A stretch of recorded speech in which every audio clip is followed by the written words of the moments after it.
Hi, I'm Jeremy. We're doing something a little different today.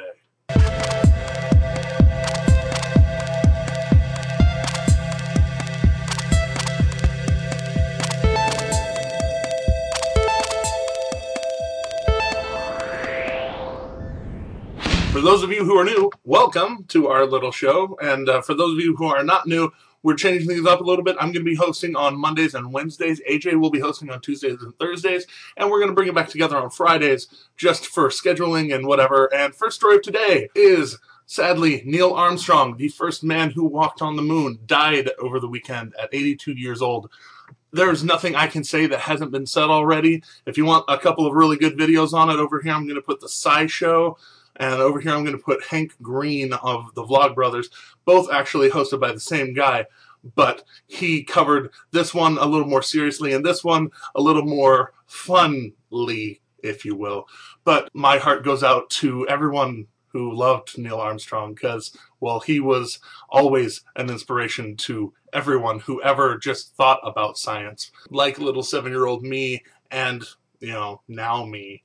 Kind of like science, but we move on. Sadly, today was the first day of school for a lot of people around the nation, and in Baltimore, Maryland, outside of Baltimore in a little town called White Marsh, one or two of you may know where that is, a 17-year-old student decided to go into his school cafeteria and shoot another student. Not sure if there were going to be more students on his menu, but a teacher, who we're going to call our hero of today, took the student and slammed him up against the wall, ripped his gun away from him, and another teacher came and helped him subdue him until cops arrived. They haven't released names or anything. The student who was shot has thus far survived, to the best of our knowledge, so yay for that at very least. It is not as tragic of a day as it could have been. And to keep it depressing for just another minute, Tropical Storm Issac is going through the Gulf and kind of headed in a New Orleans-y, Houston-y direction. So for those of us who live in Houston and Louisiana and anywhere else, watch out. There's a hurricane coming. Back when it was passing through Florida, apparently a bunch of gas stations decided to jack up their prices and, you know, mess with people a little bit. Don't price gouge, by the way. That's a crime. Keeping it in the southeast of the Americas, we're going to go to Georgia, where Bessie Cooper, the world's oldest woman, just turned 116 years old. Apparently last year, she was crowned by Guinness World Records as the oldest woman alive, but she got beat out by a lady from Brazil who was 46 days older. Sadly for her, about 6 months ago, she died. So Bessie is now the recrowned queen of oldness. Yay for her. Speaking of stuffy old white people, we have the Republican National Convention that's going on this week. Apparently they've released their talking points and their kind of plan for the whole week. The overall theme is a better future, and we can do it better, and we believe in America. So, you know, it's very, very Republican. So, high five, good job. Hopefully we actually impress some people with this, and we'll see what the DNC has to offer in a couple of months. And in kind of a reverse of our norm, I'm going to cover a couple of throwback stories now. We talked about Julian Assange being accused of, you know, sex crimes in Sweden, but really he leaked a bunch of stuff about the U.S. government, and so there's kind of a disparity there. It happened on the same day, basically. Kind of on the same day. So to show a bit of solidarity for Mr. Julian Assange, the hacktivist group Anonymous has decided that they were going to take down the Interpol website, and they did earlier today, and claimed responsibility and decided to, you know, say that they want Julian Assange to go and get out of Britain.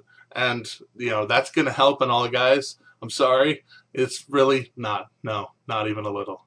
And the last thing I want to talk about today is the federal jury in California decided on Friday that Samsung has to pay Apple over $1 billion for stealing their ideas and patents and things for the iPhone and putting in the Galaxy S phone by Samsung, which actually is a pretty cool looking phone and does some pretty cool things. But if you look right here, it really, like, it looks exactly like, down to the outline, like the iPhone. So I can see where there's a little bit of maybe you stole our everything designs there. So I'm not sure if it's worth $1 billion, but it is worth noting that, you know, Samsung, you're reverse engineering Apple stuff. Good job, good try, but you still lose. It was, of course, a jury full of Silicon Valley people, which are notably, possibly, very probably Apple fan people. So maybe, maybe not. There might be more litigation.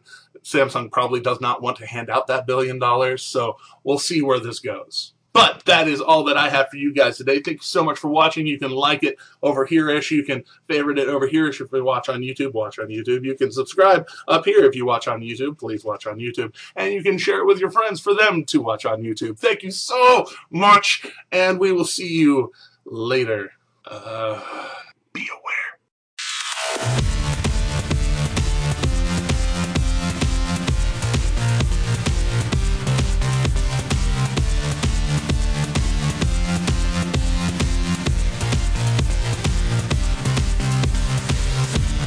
Thank you, airplane. Thank you. I don't want to die of West Nile.